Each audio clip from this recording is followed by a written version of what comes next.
Assalamualaikum dan selamat sejahtera. Terus bersama saya Amira Shasha dalam 15 minit MMTV, edisi 27 Julai 2023. Kita ke berita utama.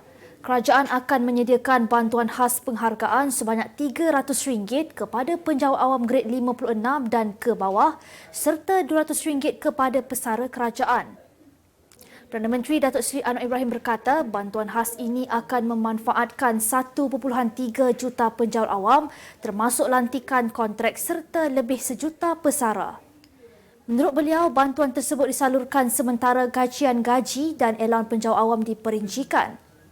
Ujarnya ia turut melibatkan pesara berpencen, penerima pencen terbitan, pesara kumpulan wang simpanan pekerja, pesara bersara pilihan dan belum menerima pencen, veteran berpencen serta veteran tidak berpencen. Beliau berkata demikian ketika berucap di Majlis Pelancaran Ekonomi Madani Memperkasa Rakyat di Suruhanjaya Security Malaysia, Kuala Lumpur hari ini. Kerajaan bersetuju untuk menawarkan kredit e-tunai sebanyak RM100 kepada semua rakyat dewasa Malaysia yang berpendapatan RM100,000 setahun dan ke bawah.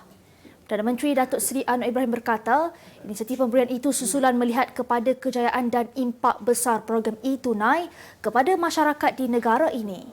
Jelas beliau, bilangan penerima yang layak dianggarkan adalah melebihi 10 juta rakyat iaitu merangkumi golongan B40 dan M40 dengan dana sekitar RM1 bilion. Suruhanjaya Pilihan Raya mengingatkan semua pihak yang menghadiri hari penamaan calon bagi 6 pilihan raya negeri dan pilihan raya kecil Kuala Terengganu pada Sabtu ini mengikuti peraturan ditetapkan di bawah Akta Kesalahan Pilihan Raya 1954. Setiausaha Datuk Ikmaruddin Ishak berkata, penggunaan semua jenis alat muzik atau pembesar suara bagi tujuan dakwah politik melalui apa-apa cara adalah tidak dibenarkan. Katanya ini termasuk menerusi penggunaan apa jua jenis kenderaan untuk tujuan berkenaan adalah dilarang dan merupakan satu kesalahan di bawah akta tersebut. Tambahnya, setiap bakal calon hanya boleh diiringi oleh seorang pencadang calon dan penyokong calon untuk dibenarkan masuk ke pusat penamaan calon. Katanya calon-calon yang telah membayar deposit bahan kempen pilihan raya sebagaimana diperuntukkan di bawah Akta Kesalahan Pilihan Raya 1954 juga adalah tertakluk kepada undang-undang kecil mana-mana pihak berkuasa tempatan. Ini termasuk bagi tujuan mempamer dan mengedarkan bahan kempen pilihan raya yang mengandungi gambar calon, lambang atau simbol parti dan gambar pemimpin parti gabungan atau komponen secara bersama atau berasingan yang diwakilinya. Timbalan Ketua UMNO bahagian Sungai Buloh, Datuk Harrison Hassan, digugurkan keahlian UMNO secara automatik. Itu pengesahan dibuat Presiden UMNO Datuk Seri Dr. Ahmad Zahid Hamidi hari ini. Ahmad Zahid berkata beliau langsung tidak terkejut dengan tindakan Harrison itu kerana kabar angin mengenai yang akan bertanding atas tiket Perikatan Nasional sudah tersebar sebulan lalu. Tambahnya lagi, mengikut Perlembagaan UMNO dan Peraturan Lembaga Disiplin UMNO, Harrison secara automatiknya tergugur sebagai ahli UMNO. Pelucutan keahlian itu dibuat selepas Harrison dinamakan sebagai calon Dewan Undangan Negeri N12 Jeram di bawah PN bagi Pilihan Raya Negeri Selangor pada 12 Ogos ini. Utusan Malaysia dan Cosmo melancarkan satu lagi produk terbaru. Apa yang ada dalam Iklaneka? Ia adalah platform yang tepat dan efektif untuk mengiklan antaranya berbagai jenis notis, cautan kosong, hartanah, tenda, kenderaan, mencari wali atau waris dan berbagai lagi. Apa yang anda cari? Semuanya ada di sini. 2 dalam 1. Layari iklaneka.utusan.com.my. Seorang warga emas mengaku tidak bersalah di Mahkamah Seksyen dan Magistrate Kulim hari ini atas 6 pertuduhan termasuk cubaan membunuh pegawai kanan polis Selasa lalu. Tertuduh Loh Fat Kong, 80 tahun, membuat pengakuan itu selepas pertuduhan percubaan membunuh dibacakan di hadapan Hakim Mahkamah Seksyen Mirza Muhammad. Dia turut membuat pengakuan sama di Mahkamah Magistrate bagi 5 lagi pertuduhan iaitu khianat ke atas harta, mendatangkan kecederaan kepada pegawai polis, ugutan jenayah, mendatangkan kecederaan ringan dengan menggunakan senjata dan kerana mencuri di pasar raya. Mengikut petuduhan pertama, Fat Kong yang merupakan bapa kepada 6 anak didakwa mengelar dada Inspektor Mustaqim Muhammad Nasir menggunakan pisau pemotong kertas yang mana perbuatan tersebut boleh menyebabkan kematian. Pendakwaan terhadapnya dilakukan mengikut Seksyen 307 Kanun Keseksaan yang memperuntukkan hukuman penjara sehingga 20 tahun. Hakim Mirza menetapkan tarikh penyerahan dokumen pada 10 Ogos depan dan tiada jaminan dikeluarkan atas kesalahan itu. Mahkamah mensabitkan pelakon Hafiz Roshdi 29 tahun sah bercerai talak 1 dengan isterinya Nurul Syuhada Mat Syukri 29 tahun di Mahkamah Rendah Syariah Shah Alam hari ini. Dalam perbicaraan pengesahan lafaz cerai hari ini, Hafiz diwakili Peguam Syari'i Datuk Akbiruddin Abdul Kadir, manakala Nurul Syuhada diwakili Peguam Syari'i Nur Farhana Abdul Manaf di hadapan Hakim Syari'i Siti Rahmah Husin. Peguam mewakili Hafiz Akbiruddin Abdul Kadir berkata, mahkamah hanya menerima satu lafaz cerai sahaja iaitu melalui panggilan telefon bertarikh 22 Februari tahun ini. Dengan lilangan air mata, Nurul Syuhada memanjatkan rasa syukur kerana beban yang ditanggungnya selama ini sudah berakhir. Sebelum ini, Peguam Syari'i mewakili Hafiz iaitu Umi Kartini Abdul Latif memaklumkan terdapat lafaz cerai di luar mahkamah yang didakwa berlaku sebanyak 2 kali. Kita ke berita luar negara. Penyanyi dari Ireland Sinead O'Connor meninggal dunia pada usia 56 tahun dengan punca kematian yang tidak didedahkan kepada umum. Selepas memeluk Islam pada 2018, Allahyarhamah menukar namanya kepada Syuhada Sadakat namun terus menggunakan nama asalnya ketika membuat persembahan. Pihak keluarga yang mengumumkan kabar duka itu berkata, seluruh ahli keluarga serta rakan-rakan Allahyarhamah turut berasa simpati dan sedih. O'Connor dikenali ramai dengan lagu popular Nothing Compares to You yang dikeluarkan pada tahun 1990 dan menjadi juara carta Billboard Hot 100. Sekaligus melonjakkan populariti penyanyi itu di seluruh dunia. Perdana Menteri Ireland Leo Varadkar berkata, muzik yang dibawakan O'Connor digemari di seluruh dunia dan bakat yang dimiliki Allahyarhamah tidak dapat ditandingi.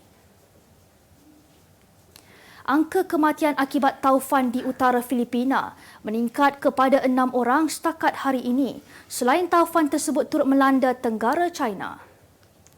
Taufan Doksuri yang membadai pulau utama Luzon semalam mengakibatkan banyak pokok tumbang serta bekalan elektrik terputus sekaligus memaksa ribuan penduduk yang mendiami kawasan pantai berpindah. Pegawai bencana tempatan 1 Rupayang 2 berkata, pagi semalam seorang ibu dan 3 anaknya terbunuh apabila tanah runtuh melanda kediaman mereka di wilayah pegunungan Benguet. Angka kematian meningkat kepada 6 orang selepas seorang wanita maut dihempak pokok kelapa yang tumbang di wilayah Isabela dan seorang remaja lelaki berusia 16 tahun maut akibat tanah runtuh di Bandar Baguio. Kemas kini pengetahuan anda tentang isu ekonomi dan pasaran.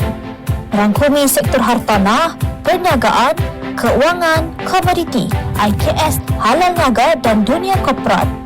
Sentiasa ikuti perkembangan ekonomi semasa di dalam dan luar negara. Semua informasi terkini hanya di hujung jari. Dapatkan edisi ringgit setiap Isnin hanya di Akhbar Utusan Malaysia.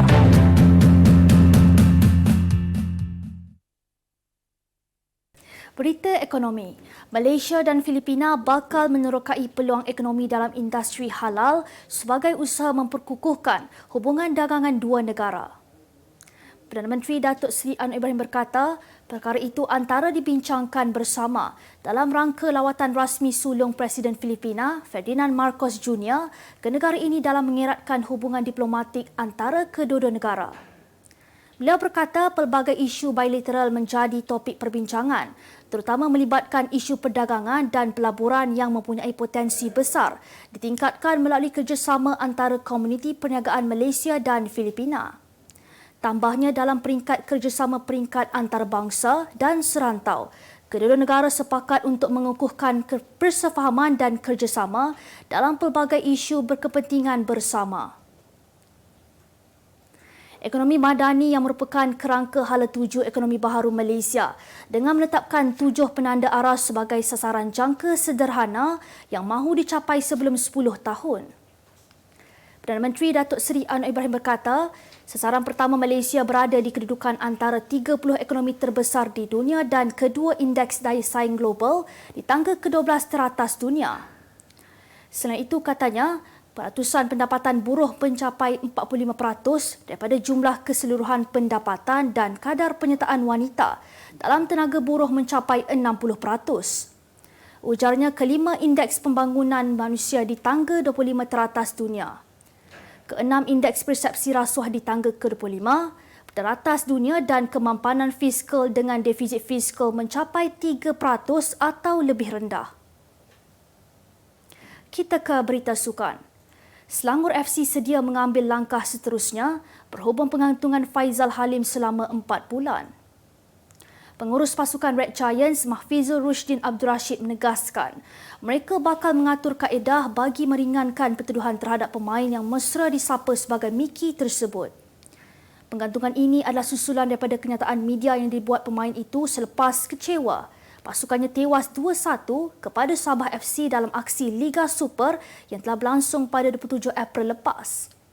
Kenyataan itu dikatakan mencetuskan isu sensitif kerana menganggap bahawa perlawanan itu tidak adil terhadap pasukannya selain menyatakan ada pihak yang tidak senang hati dan ingin menjatuhkan pasukan Selangor.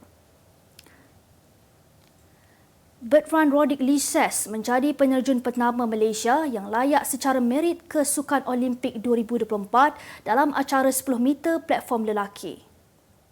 Bekas Ratu Terjun Negara, Datuk Leong Mun Yi berkata, pencapaian atlet tersebut merupakan suatu yang membanggakan dan kemampuan atlet berusia 18 tahun itu berdiri setanding penerjun berkelas dunia lain dalam kejohanan akuatik dunia di Fukuoka, Jepun minggu lalu, wajar diberi pujian kerana acara tersebut sangat sukar dikuasai.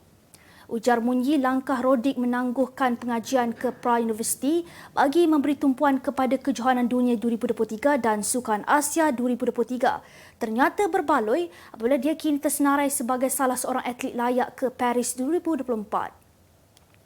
Saingan yang berlangsung di Jepun itu menyaksikan Rodick menamatkan cabaran separuh akhir dengan catatan 4-2-0.7 mata, meletakkannya di kedudukan ke-10 daripada 18 peserta dan layak ke pusingan akhir.